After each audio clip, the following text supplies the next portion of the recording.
علیکم. آپ دیکھ رہے ہیں پروگرام دی ٹاک شو اور میں ہوں بطول راجپوت. آج دو اہم موضوعات کے حوالے سے بات کریں گے.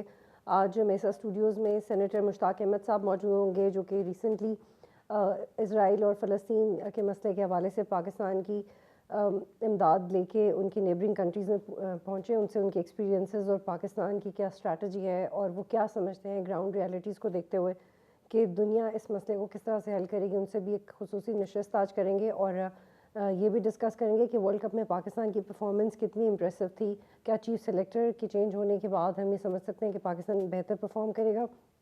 اس وقت میرے ساتھ سینیٹر مشتاق احمد صاحب موجود ہیں. ریسنٹلی وہ غزہ میں نیبرنگ کنٹری سے ہو کے آئے, امدادی سامان لے کے گئے, ان کے ایکسپیرینس ان سے پوچھتے ہیں. سر بہت شکریہ میں جوائن کرنے کے لیے. سر بتائیے گا کیونکہ ہم تو سب آپ کو سننا چاہتے ہیں. بسم اللہ الرحمن الرحیم. بہت شکریہ. میں گیا تھا ایجپٹ اور تقریباً یہ 2 ہفتے میں ایجپٹ میں رہا اور میری یہ کوشش تھی کہ میں ایجپٹ سے, چونکہ ایک ہی بارڈر غزہ کا ملتا ہے ایجپٹ کے ساتھ, باقی کسی ملک کے ساتھ سوائے اسرائیل کے ان کے بارڈر نہیں ملتا, تو میں چاہتا تھا کہ میں ایجپٹ کے بارڈر سے رفح کراسنگ سے غزہ کے اندر داخل ہو جاؤں. اور میرے اس دورے کا مقصد یہ تھا کہ میں وہاں جا کے تعزیت کروں, وہاں جا کے ان سے اظہار ہمدردی کروں, وہاں جا کے ان کی حوصلہ بڑھاؤں, وہاں جا کے ان کے ساتھ کچھ مدد کروں, ان کی خدمت کروں. تو یہ میرا مقصد تھا اور اس مقصد کے لیے میں مصر گیا. میں تقریباً 2 ہفتے وہاں رہا اور میں نے بڑی کوشش کی لیگلی, یہاں تک کہ میں ایجپشن فورن منسٹر تک بھی میں نے ایکسیس کر لی اور ان کو بھی میں نے ریکویسٹ کر لی کہ مجھے غزہ بارڈر تک جانے کی اجازت دی جائے, رفح کراسنگ تک اور غزہ میں انٹری کی, لیکن مجھے انہوں نے اجازت نہیں دی.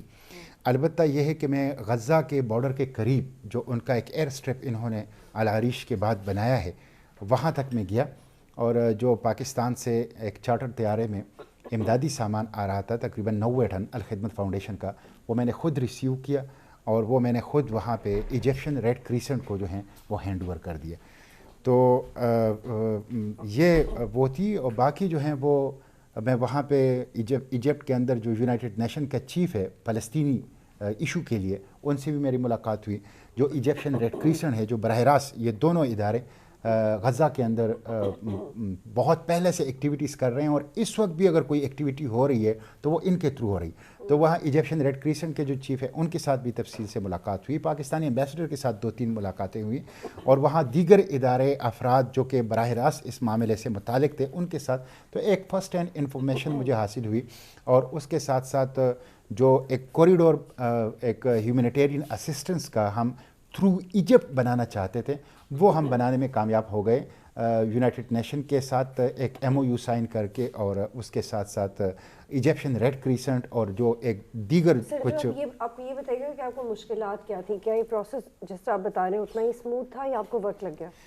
دیکھیں, ایجپٹ تو کسی کو ویزا نہیں دے رہا اس وقت. بدقسمتی یہ ہے کہ ہونا تو یہ چاہیے تھا کہ غزہ تو 43 کلومیٹر چوڑی اور 43 کلومیٹر لمبی اور 15 کلومیٹر چوڑی ایک پٹی ہے, اور اس کے 2 طرف خشکی سے اسرائیل ہے, تیسری طرف سمندر ہے, اور چوتھی طرف صرف 15 کلومیٹر کا ایک رفح کراسنگ غزہ کا بارڈر جو ہے وہ ایجپٹ کے ساتھ ہے. تو ہونا تو یہ چاہیے تھا کہ ایجپٹ رفح کا بارڈر کھول دیتے.